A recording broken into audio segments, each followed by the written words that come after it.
Ouais, bonjour à tous et à toutes. Ça fait un moment que j'ai pas fait de vidéo. Je voulais faire une vidéo pour parler d'un sujet qui est un sujet vraiment d'actualité, qui est un sujet très important, c'est le film Hold Up. Alors pourquoi est-ce que je voudrais vous parler de ce film?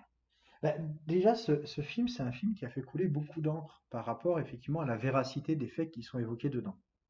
Mais moi, j'ai pas forcément envie de faire du debunking. Pourquoi? Parce que d'une part, je sais pas si je suis vraiment qualifié pour le faire. D'autre part, d'autres l'ont fait. Et en fin de compte, moi, je voudrais parler de ce film, c'est justement pour ne pas parler du debunking ou même parler du contenu du film, mais c'est pour parler de son existence même et de en quoi c'est révélateur. Alors, d'où le titre effectivement de cette vidéo qui fait peut-être un petit peu putaclic, qui est est-ce que la vérité est encore plus loin, est-ce qu'elle est encore ailleurs?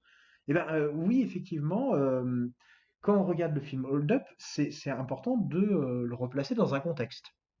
Alors, c'est-à-dire, qu'est-ce que je veux dire par là? C'est-à-dire que euh, si on a une approche historique de ce film et qu'on le voit comme un produit historique, alors historique pas au sens un marqueur historique, mais en tant que s'inscrivant dans un contexte d'élaboration, un contexte d'écriture, un contexte de discours, c'est un film qui effectivement est très important. Pas tellement à la limite pour le contenu du discours, parce que je pense que la méthode est un petit peu critiquable déjà de base, puisque ça consiste à infirmer une vérité officielle en affirmant une vérité alternative, mais en réalité sans une démonstration qui est une démonstration véritablement scientifique. Cependant, cependant, derrière, on va dire la véracité ou la non-véracité de ce qui est dit, ce qui est très intéressant, c'est de voir en quoi ça révèle les questionnements de l'époque actuelle. Je m'explique. Euh, En histoire, il existe un grand nombre de documents qui sont ce qu'on appelle des faux. Je peux prendre des tas d'exemples. Vous pouvez prendre l'exemple, par exemple, des écrits qui avaient été faits par l'abbé Bariol sur les Illuminati. Vous pouvez prendre aussi l'exemple du protocole des sages de Sion, qui a été écrit par Léo Taxil. Et c'était des documents qui étaient des faux avérés. C'est-à-dire qu'on savait que ce qui était écrit dedans était faux. Ça servait à atteindre un but politique. Mais ces documents ont quand même un très grand intérêt parce qu'ils sont révélateurs de la mentalité et du contexte dans lequel ils ont été créés. C'est-à-dire que c'est des documents qui finalement éclairent sur la perception, alors en l'occurrence sur les textes de Léo Taxil, donc qui étaient des textes antisémites, ça éclaire sur les fantasmes qui étaient projetés sur les populations juives, ou si on prend les textes de effectivement l'abbé Barruel, ça éclairait aussi les fantasmes sur la Révolution française et sur la remise en cause du rôle de l'Église. Donc, en tant que tel, c'est des documents qui portent un intérêt historique. Et ben, on va aborder Hold Up comme ça.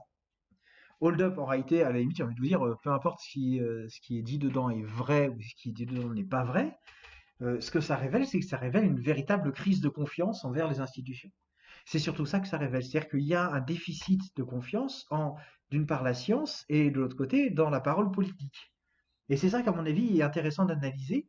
Et en deuxième temps, c'est aussi intéressant de se poser la question pour ceux, par exemple, qui adhèrent à ce discours, c'est quelles sont les conséquences logiques. Alors ce que je veux dire, c'est que euh, effectivement, il y a des gouvernements qui mentent. C'est une vérité. On peut pas, quand vous entendez Blanquer qui parle des contaminations en milieu scolaire, c'est un mensonge politique. Quand vous avez Nicolas Sarkozy qui dit non, non, j'ai absolument pas reçu d'argent depuis l'extérieur, on sait que c'est un mensonge. Et on sait que l'État ment. Darmanin, il ment sur les violences policières. D'ailleurs, il essaie de couvrir cette race avec la loi qui interdit maintenant de filmer la police. Je rappelle que c'est quand même un des premiers arguments. Si vous avez rien à vous reprocher, eh ben on peut vous filmer. Donc si la police n'a rien à se reprocher, on peut peut-être aussi observer son action. Mais ça, c'est une autre discussion. Mais voilà, il y a des mensonges qui sont des mensonges un peu constants et qui contribuent effectivement à faire que de moins en moins, on finit par croire ce que disent les politiques. Par contre, ça ne veut pas dire que toute personne qui critique les politiques dit forcément la vérité. Ça aussi. C'est-à-dire qu'il faut effectivement, il n'y a pas forcément d'équivalence. C'est pas parce que quelqu'un qui ment tout le temps vous dit qu'il fait beau que ça veut dire qu'il fait mauvais. Des fois, il peut aussi dire la vérité, et des fois, la personne qui vous dit l'inverse, elle est aussi en train ouvertement de se foutre de vous. Et c'est vrai que dans le film Hold Up, il y a dedans des gens qui sont probablement des gens très bien intentionnés. Peut-être les réalisateurs sont très bien intentionnés, je ne sais pas, je porte pas de jugement dessus. Mais vous avez aussi des vendeurs de remèdes miracles. Vous avez aussi des charlatans. Vous avez aussi des gens qui sont là pour vendre leur camelot politique. Par exemple, dans les gens qui critiquent la manière dont le gouvernement gère la pandémie. Et on sait que la manière dont elle est gérée, elle est merdique. Ça, c'est une vérité.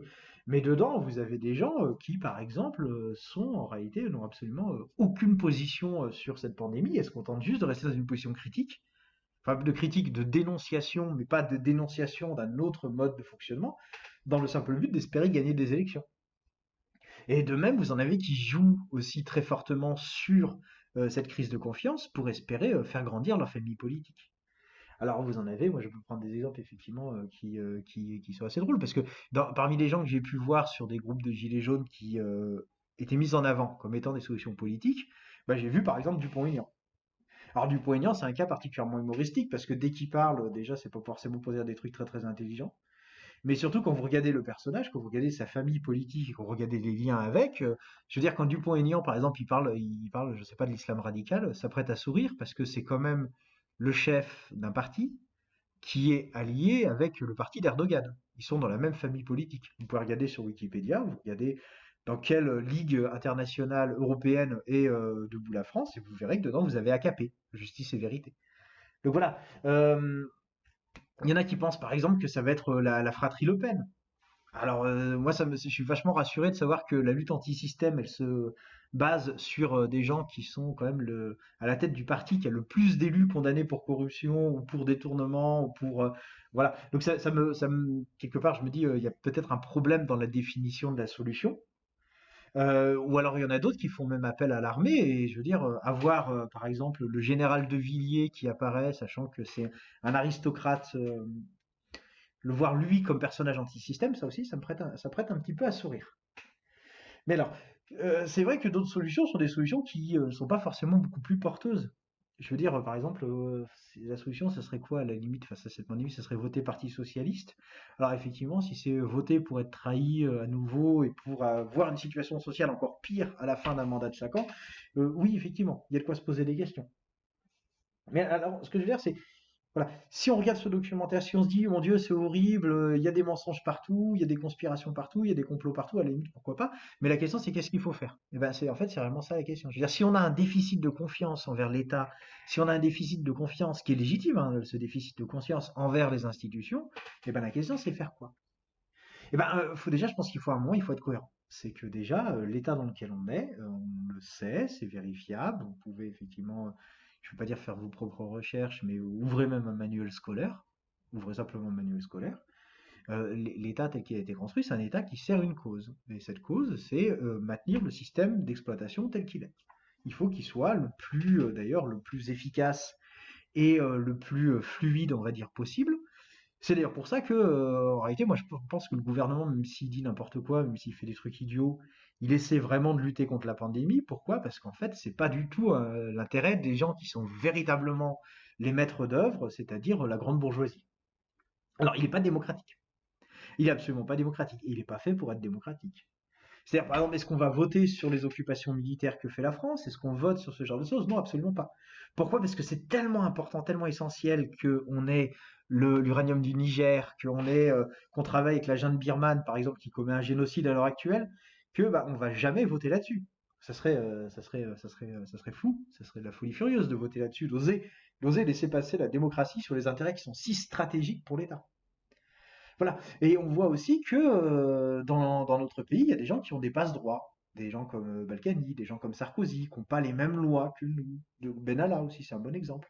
Des gens lorsqu'il y a une enquête judiciaire, cette enquête, elle n'aboutit pas. Ou alors voilà, c'est des gens tellement influents qui sont dans des réseaux tellement puissants et dans lesquels il y a tellement d'intérêts, il y a tellement de cadavres dans les placards que voilà, c'est pas possible. C'est-à-dire que là, il n'y a rien à voir. Mais c'est à peu près la même chose que dans l'affaire Epstein ou dans aussi même l'affaire Omar Haddad, hein. C'est-à-dire qu'en réalité, quand ça commence à emmerder la bonne bourgeoisie, ben, dans ce cas-là, circuler, il n'y a rien à voir. Mais alors du coup, si on sait ça, si on part de ce principe-là, c'est quoi la solution? Eh ben, effectivement, comme dit Hannah Arendt, elle est souvent citée par rapport à ça, c'est que quand on n'a plus confiance en personne, on ne croit plus en rien. Et inversement, quand on ne croit plus en rien, on n'a plus confiance en personne. Et c'est vrai que c'est légitime de ne plus avoir confiance en personne dans la période actuelle. Je veux dire, effectivement, les partis politiques, dans l'ensemble, ils ont trahi. Les partis politiques, dans l'ensemble, ils ont fait ce que leur ordonnait de faire la grande bourgeoisie, c'est-à-dire qu'ils ont cassé les droits sociaux, même les partis de gauche. D'ailleurs, j'ai envie de dire même surtout les partis de gauche. Euh, donc voilà, forcément, il y a pas une grande confiance envers eux, il n'y a pas forcément de confiance dans les institutions, il n'y a pas forcément de confiance dans l'armée, il n'y a pas forcément de confiance dans la police. Donc en réalité, en qui on peut avoir confiance? Et ben moi j'ai envie de vous dire, les personnes en qui pouvez avoir confiance, ben, regardez autour de vous. Vraiment. Enfin, je veux dire, vraiment regardez autour de vous. Regardez qui est-ce qui est dans la même galère que vous à votre travail. Regardez qui est-ce qui a les mêmes conditions de travail de merde, qui est-ce qui est autant dans les choux que vous, qui est-ce qui a autant du mal à boucler ses fins de mois, qui est-ce qui voit autant son niveau de vie baisser. Et j'ai envie de vous dire, peu importe que ces gens, ils s'appellent Jean-Luc, ils s'appellent Sophie, ils s'appellent Mohamed, ils s'appellent Klaus ou ils s'appellent Rachel, ça n'a pas d'importance. À partir du moment où ils sont dans la même merde que vous, c'est des gens forcément en qui vous pouvez avoir confiance et qui seront vos alliés. Parce qu'ils partagent forcément les mêmes bourreaux. Et en fait, j'ai envie de vous dire, qu'est-ce qu'on peut faire? Et ben déjà, s'unir ensemble entre gens qui galèrent, entre gens qui sont dans la merde, c'est déjà une première chose. Alors pour faire quoi? En réalité, on pourrait se dire, oui, mais on va voter, ça va, les choses vont se reproduire. Bah oui, effectivement. Mais il y a aucune garantie. Il n'y a pas de garantie, c'est-à-dire il n'y a pas de structure de fonctionnement d'un État qui peut, à elle seule, garantir des droits démocratiques. Ça demande une vigilance et une mobilisation constante. Et ça demande aussi d'être organisé pour pouvoir le faire. Voilà. Moi, personnellement, je pense que dans ceux qui disent il faut une dictature, moi j'ai l'impression qu'on est suffisamment en dictature et puis c'est certainement pas un général, encore un autre général qu'on va encenser qui nous sauvera. En revanche, par contre, moi je crois vraiment à la démocratie, mais pas une démocratie, la démocratie truquée à l'heure actuelle, une vraie démocratie. C'est-à-dire une démocratie entre gens qui sont dans la même merde. Une démocratie dans laquelle, effectivement, ceux qui nous exploitent, ceux qui nous parasitent, ceux qui sont justement, qui créent ce déficit de confiance, parce qu'ils nous mentent en permanence pour pouvoir continuer leur manigance et leurs affaires, et bien alors ceux-là, voilà, qu'ils en soient exclus, une bonne fois pour toutes. Ils sont au-dessus de la société, ils se placent au-dessus, ils apportent rien à la société. Regardez Bernard Arnault, qu'est-ce qu'il apporte? Ben rien, il se contente de capter de la richesse, il se contente de la prendre, il apporte rien. Voilà, eux, à mon sens, ils n'ont pas de place dans cette démocratie. Voilà ce que je pense, qu'à la limite, que vous, je vais pas débattre d'actes de foi qui est d'adhérer ou non aux propos de ce film, parce que c'est pas le propos en réalité. C'est-à-dire que moi, personnellement, je pense que ça mérite vraiment un vrai fact-checking de qui parle dedans et pour dire quoi. Mais je veux dire, si vous avez un déficit de confiance, si vous ne croyez pas dans les institutions, ayez confiance aux gens autour de qui vous êtes. Ayez confiance à votre milieu social, ayez confiance aux gens avec qui vous partagez des vrais intérêts, pas des pseudo-valeurs, des intérêts. Posez-vous cette question-là. Et ce que je pense, c'est qu'il faut une démocratie, une vraie démocratie, mais qui soit par le peuple, pour le peuple et contre les ennemis du peuple. Et c'est pour ça que c'est pas juste faire des dénonciations, dénoncer des choses, surtout dénoncer sur probablement un argumentaire qui est un peu faible, voire même un argumentaire qui est complètement contradictoire parfois. Mais c'est énoncer aussi, énoncer comment on veut fonctionner, comment on veut avancer et comment on veut aller vers une société qui soit juste, démocratique et qui soit libre. Voilà. Donc moi c'est la teneur de mon propos. Je pense que ça demande, voilà, il suffit pas juste de dénoncer des choses derrière des réseaux sociaux, il faut encore s'organiser, prendre confiance en nous, prendre confiance en notre force et avancer ensemble pour pouvoir changer réellement les choses. Voilà. Faut rien lâcher, il faut continuer à lutter partout où on peut lutter et il faut aussi avancer dans la manière dont on veut concevoir notre mode de fonctionnement pour que ce soit plus de, euh, des marchands de sel magique, de pierres magiques, de choses comme ça, de remèdes miracles qui dirigent nos vies, mais que ce soit vraiment nous-mêmes.